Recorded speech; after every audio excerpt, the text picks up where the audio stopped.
Hi there. Today I'm super excited to talk to this guest, and I'm pretty sure by the end of this episode, you will draw a little bit of inspiration at least. I'm saying bare minimum. Okay. Without wasting too much of your time, welcome to the show, Aishwarya. Thank you, Suraj. Thanks a lot. So, would you like to tell about that incident when you turned 18? I was sighted until back then. One fine day, I was diagnosed with a brain tumor. That changed everything for me. Hmm. I lost my eyesight, I lost my hearing, smell. I had paralysis on my right limbs. I had memory loss. And on top of it all, doctors said I would not survive more than 3 months. But since then, it's been like 15, 16 years now, and I'm all fine. It's just that I have all my senses were restored. It's just that my eyesight is still the same. Right now, you're sitting in front of me. I'm looking at you, but I cannot really see you. You're sitting there. Yeah. Okay. I mean, that is, I mean, I saw a video where you talk about how difficult your childhood also was when you lost your parents early. Yeah. I mean, with so many hurdles that you faced, I mean, just when you were 18, what did you do after that? I mean, did you go back? Uh, I realized that, initially I was very angered, Suraj. mm-hmm, Like, why, we usually ask, why me? right. But then when this truth kicks in, that is when you start thinking straight. And I thought, like, if 3 months is what I have, I will live it. Mm, And I learned for you making your life better, there are just two choices. One is sit there and cry over your wound, mm, and the second is get up and walk despite everything. So probably I chose the second. I choose second most of the times, and that's why my life has been good so far. awesome, awesome. I mean, just 2 minutes into this podcast, I really am overwhelmed with the kind of struggles that you had to face. But again, kudos to you. You have shown to a lot of us as what can be done despite the challenges. So let me, if I were to ask you to introduce as yourself in what you have been doing of late in terms of your background, your education, and after that your stint at various places and the current thing that you're doing. In brief, how would you describe your journey so far? See, once I got the rehabilitation, I joined as a rehabilitation counselor at the LV Prasad Eye Institute. Wow. I worked there for 10 years, Hmm. and that has been a beautiful thing of learning screen readers, helping other visually impaired, like counseling them. And then during that time, I had done before when I had my eyesight, I had done filmmaking, and I had left it after losing my eyesight. But at there, I got an opportunity to get back into filmmaking, like the videos that I have, that the institute does there. Most of the videos I was the one who was scripted and directed it. Wow. Mm. Then slowly I got into. I used to be an art lover back when I had eyesight. Hmm. I gave that up as well. But in Mm. 2018, I went to an art gallery, and I realized that not all painting, not I wouldn't say all, Mm. no painting is accessible for you as a visually impaired. So Mm. that's when I decided to do 3D paintings Okay. that people with visual impairment can touch and experience. And that's how my journey as a 3D artist began. Wow. And that 3D artist thing took me into another journey as a social entrepreneur, Mm. because that is when I thought of the product Spacefelt. It was a conversation with my friend onto how I label my colors, how I identify my colors when I'm painting. Wow. So that's how my journey began as a Wow. social. I mean, we will come to Spacefelt. I Yeah. mean, it's a very, very interesting product.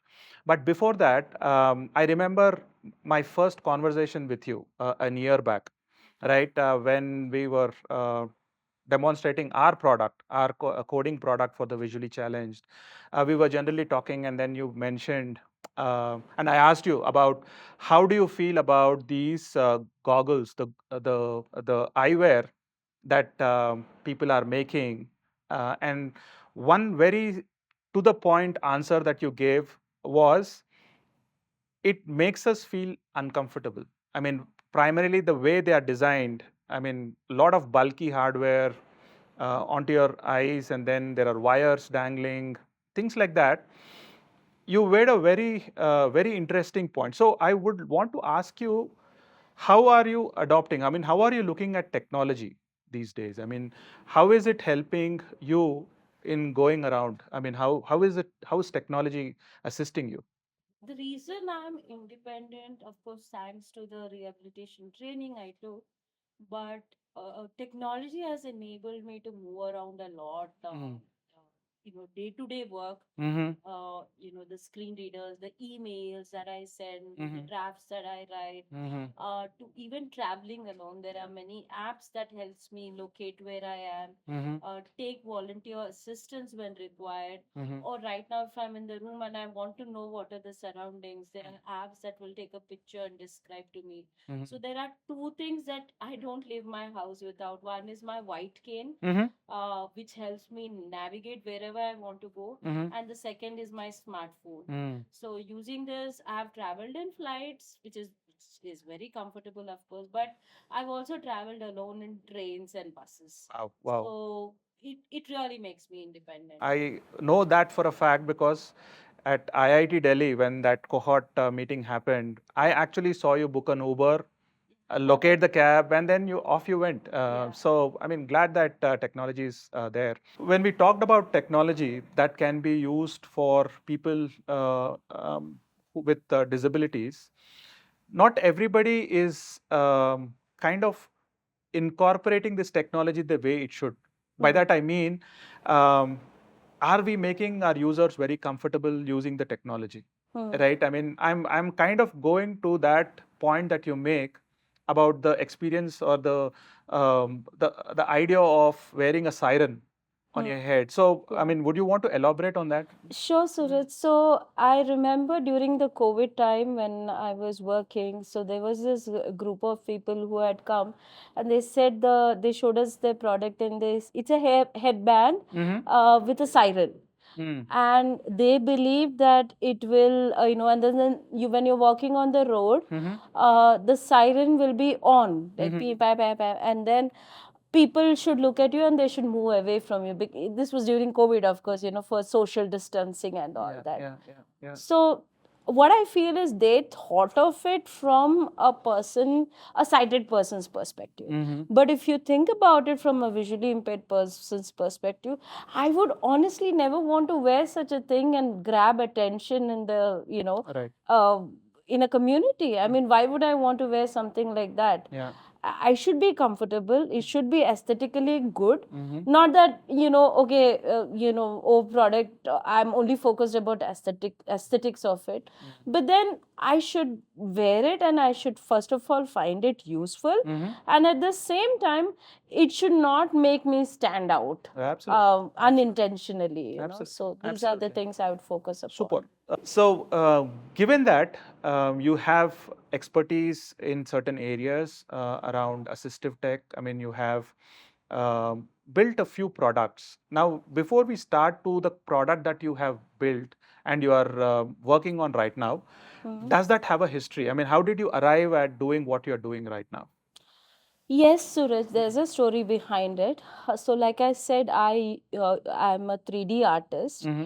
and what I usually do is, when it comes to colors, that is where I have an issue, like identifying colors. Mm-hmm. So, what I have done is, I had done long back, like I had taken all the red colors, Mm-hmm. acrylic tubes, Mm-hmm. put it in one package, and I usually do 3D things with aluminum foil. I shape it like aluminum. So I've shaped apple like aluminum foil, put it in the package. Mm-hmm. So next time when I touch it, if it's an apple, I know it's red. Okay. If it's a boat, Mm-hmm. I know it is dark blue. Mm-hmm. If it's a cloud, Mm-hmm. I know it is light blue. Okay. So like that, I have labeled my things. But then the problem came in when I have to identify different shades of the same color, Mm-hmm. like crimson red, scarlet red, cadmium red. So how do I do different things? So I was speaking to Vivian, who is the co-founder of Great Maker Innovations now. We were friends, and he volunteered for people with visual impairment. So that's how we got to connect. And we were speaking, and I was telling him, why can't there be an app? Mm-hmm. Okay, a simple app. And of course, there were apps that used to identify colors. Yeah. I point out my camera and it would say Paradise Pink. Mhm. So how am I supposed to know what is Paradise Pink? Right. Right. So I told him, why can't we have a QR label Mhm. that I can tag it to my colors, Mhm. and I can record description. Today, if you see my, if I scan my colors, Mhm. it will say this is a dark blue or aqua blue. I can use it for seas, lakes, and waters. So I you're can saying, customize my so you're color. saying there Yeah. is a QR code that And you then- can yeah. you can record a message, a personal message Yeah. for yourself, meaning describe it completely, the Yes. color and the usage, Yeah. and then that can be used by users. Yeah. This is all done through the app. Okay. So this was the ideation thing, and within few years, then Vivian actually developed the product. Okay. The smartphone was there, the app was there, and then the QR labels were there. Mhm. And we thought it's just for colors, but then it ended up being for documents, kitchen aware, identifying different ingredients in the containers. Okay. Um, So you take a container, yeah. put whatever Yeah, powder like there is. like if it's example sambar masala, it won't just read sambar. We can record the expiry date. We can record the ingredients. We can also record the recipe if anyone wants. Got it. And this can be done in any language that the user wants to. It's not just English. Yeah. Fair enough. Fair enough. Got it. So that was the start, I would say, Yeah. of Spacefelt personal, Yeah. so to speak. And I think you have a different variant of it as well, right? Yeah, we later got into the public version as well. Spacefelt, personal version, the visually impaired, they use it. There's a booklet of 108 QR labels. The booklet is just like a checkbook. I peel it, I put it on anything I want to identify, documents as well. Then there are these textile labels. It's a ribbon, satin ribbon, which has 25 textile labels. And we wanted to focus more on accessibility, because the same products in the market, like there's something called pen labeler. So it does work with QR labels, but it is costing like 4,500, 5,000, which I'm sure like people will not want to buy such things. So that's why we wanted to keep the affordability in mind and also accessibility. And we got this price, like each booklet is like 525 rupees. Oh, wow. And the textile labels is also 525. And this is the book that you're talking about, right? No, this is not the booklet. So this is the personal part of it. Yeah, personal part of it. Okay. So, and if you can just demonstrate. I'll demonstrate the textile. Sure. label. Yeah. So, Suraj, I'm now going to demonstrate the Spacefelt. So, my scanner is active here. And this is the cloth label. Yeah. Okay, so I can stitch this to my clothing and I can record description. So, I've already recorded description for demonstration. Got it. Now, I'm going to scan this. Second. Yeah, it's for the large size shirt. It has white stripes. It goes with black, gray, and beige color pants and jeans. So it helps me match things. So I can use it for various things. In fact, interesting thing is one of our users used it when she was packing the cartons. She labeled it to the cartons. Okay. And when she went to the other, even sighted people were like, hey, scan this, to see what is there in this box. Wow. So That's pretty good. Yeah. And then looks like there is a menu card here. Yeah, this is the public version, Suraj. So if you, so we went from personal version, we moved to public version. So the story there was the importance of it. Like when we realized that we should do this in public spaces is, I remember using a unigender washroom. I finished my work. And I wanted to wash my hands. Like I said, I have light perception, but I cannot really see. But I saw something white there. And just when I was about to, I thought, okay, this is the wash basin and I need to wash my hands. I almost had my hands in it. And then I realized it is men's urinals. So that is when the thought came, why can't we take the same thing to public spaces? And now we have brought it in the public spaces like an organization. Mm-hmm. This public spaces thing is B2B model, Mhm. where an organization will invite us Mhm. and we do the mapping, develop the content, create voice descriptions, Mhm. and affix this things at the premises. Got it. From the user's end, Mhm. they can use the app for free, Mhm. go there Mhm. and scan these labels. Got it. So, for example, this menu card you asked me, it's a Mhm. food menu card, Uh-huh. and here is the QR label. If I were to scan,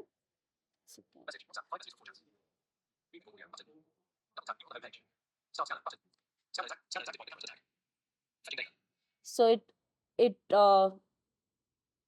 identified it. Category coffee. Espresso, 149 rupees. So it's reading out the menu card to me. Right. That's awesome, actually. Yeah. So With small things. While being in this cohort was the first time when I understood how seamlessly, how easy it is for us to sighted people to go into a washroom and figure out where the flush is.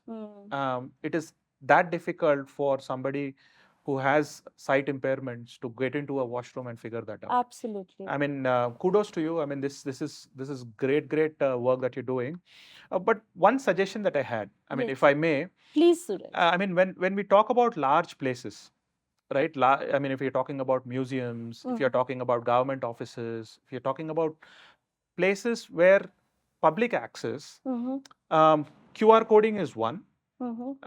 If you've heard of LiDAR, meaning there is radar for sound, LiDAR for light. Yeah. And a lot of these iPhone Pros have these LiDAR within the phones itself. So if it could be a crowdsourced kind of say a project, meaning if Suraj has a phone, an iPhone, he happens to go to a museum, and he is able to span out that place using LiDAR, using a particular crowdsourced app, right? All the data about that space kind of gets uploaded onto the cloud.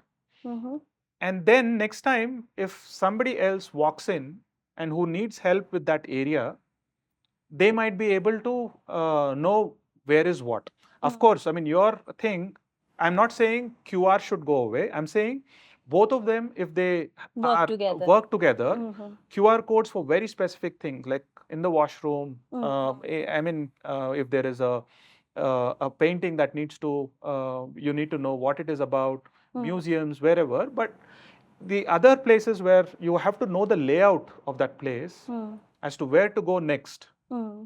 If a sighted a person is fine, I mean, if a person with visual disability has to navigate that space, I mean, this kind of an arrangement might be useful, is what I was thinking. We are looking into it, Suraj. Like, Yeah. there are many updates. We are Yeah. trying to incorporate AI Absolutely. as well in whatever way. But as of now, the first question about the public tax that we are asked is, one is, of course, the app. When somebody the public place, it's listed as a package in the app. Right. So I, as a user, go to the app. I can download the package. Supposing if there's no internet, there's been many places where there's no internet. Correct. So when I download it, it works offline. Then there are two other options like basic place description. So I came to the gate of T Hub right now. Okay.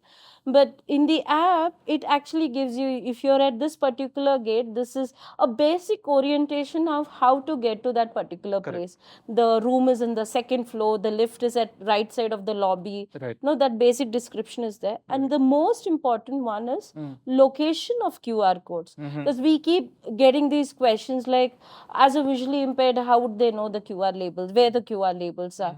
So this list gives them the location of QR labels. But like you said, integrating with ladder or, right now we are thinking of AI. So that's in the process. Right. And we could be doing that. No, I think more power to you. I mean, the way you are thinking about bringing or making places accessible, making these things that we otherwise thought were seamless ways, I mean, seamless things to access, you're making it accessible to people who need it.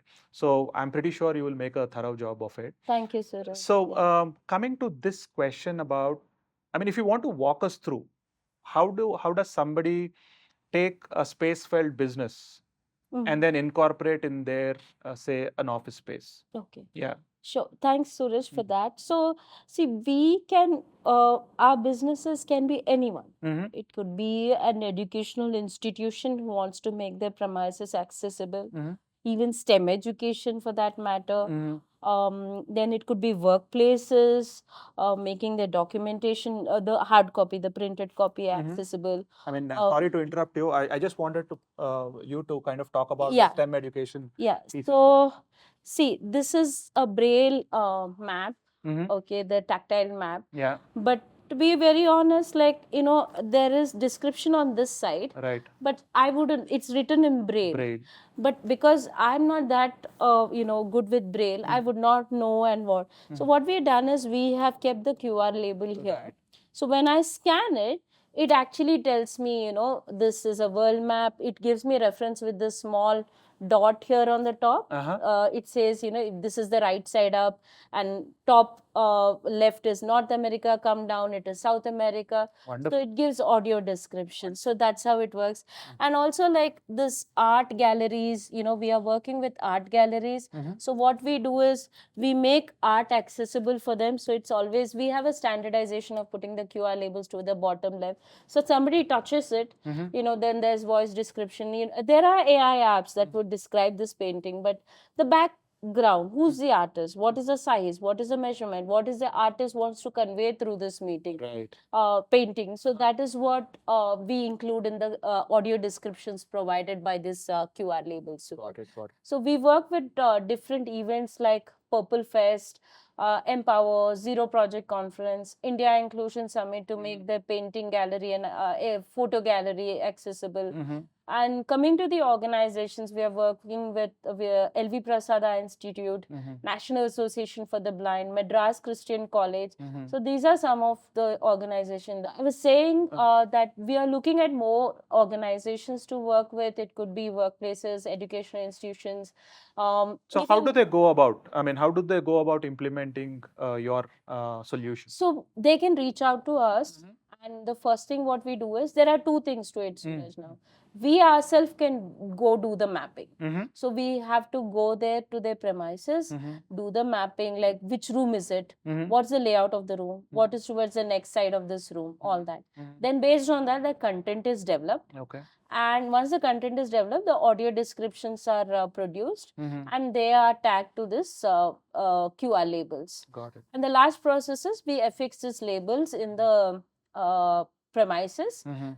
and then the whole thing is published in the app. Okay. So the user goes there, then they'll see the place description, the where the location of QR label. They come there, they scan it, Mhm. and they get information. So this is like we go do it manually. Right. Sometimes we do it remotely as well. Okay.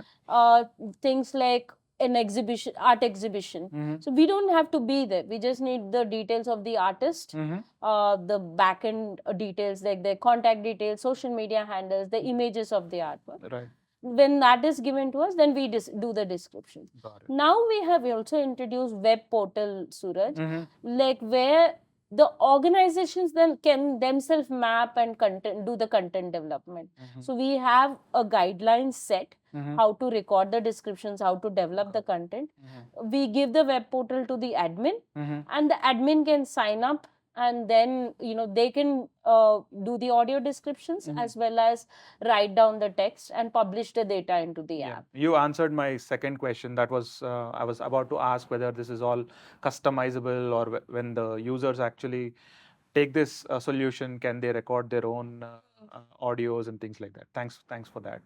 So what more can we expect from Spacefelt? I mean, what new features can we expect? So currently, like I said, it is by visually impaired, but another added update what we have done is we have made the app universal, Suraj. Now, as visually impaired, I would be using the Spacefelt app to scan the QR labels. Mhm. But even a sighted person Mhm. can scan these labels using their standard scanners like Google Lens. Okay. And they also get the same information. Got it. So this has helped.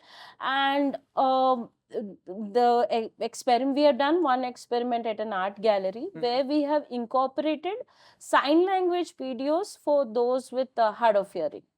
So Hard of hearing. yeah, Okay. people hearing impairment. Right, right. So it is used for by-sighted people. Now we are incorporating, people with hard of hearing for the sign language videos, Mhm. and obviously it is for visually impaired. So we are trying to make it universal so Super. that it can reach out to more people.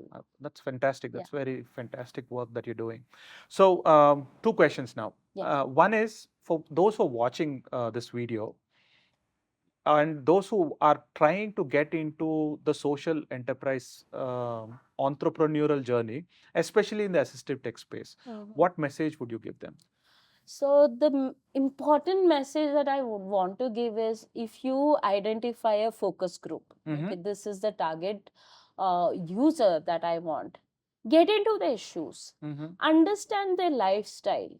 It's not just a 2-3 interview question sessions that you do with them, but being there in close proximity, understanding their real challenges will give you a new perspective. Your perspective is there. You want to do something, that's a good thing, Yeah. all the best with that. But get the perspective from the user's side as well. And user is not just one. There could be a user who may not be using a smartphone. There could be a user who is using a smartphone. There could be a user who may not know English. Yeah. So different perspectives and different characteristics of the user is what should be understood by a social entrepreneur. Super, super. I mean, very subtly and nicely put. Now, if you were to flip it around and say, those who are watching this episode, what is that wish list that you have? I mean, is it about you wanting to reach some organization, some person, or is that a universal message? I mean, what is that thing that you want to convey? Definitely, Suraj, we want to make every space accessible. Absolutely. Opportunity should not just be based, it should be not be based on affordability. When there is accessibility, definitely there's an opportunity. So there are different people who are listening to us, who are watching us right now. They are working in different sectors. Right. Education and everybody has to be included. Regardless of their disability, they have to be there. And the least thing that they can do is somewhere, bring in the thought of accessibility. It should not be me and that's it. It should not end with that. But somebody is there who would require extra assistance, and that happens, that is solved with accessibility. Right. So if people are there who are working in art galleries, museums, educational institutions, various things, whatever I've listed out, if they want to reach out to us, we'll be happy to address them. Is there an email ID that you want to share now? Yeah, it is support, SUPPORT, support at grailmaker.com, GRAILMAKER.com. Fantastic, fantastic. So I think we did talk about a lot of things. One thing I want to close this with, Aishwarya, is that apart from all the good things that you do, right? Don't forget making more dancing videos.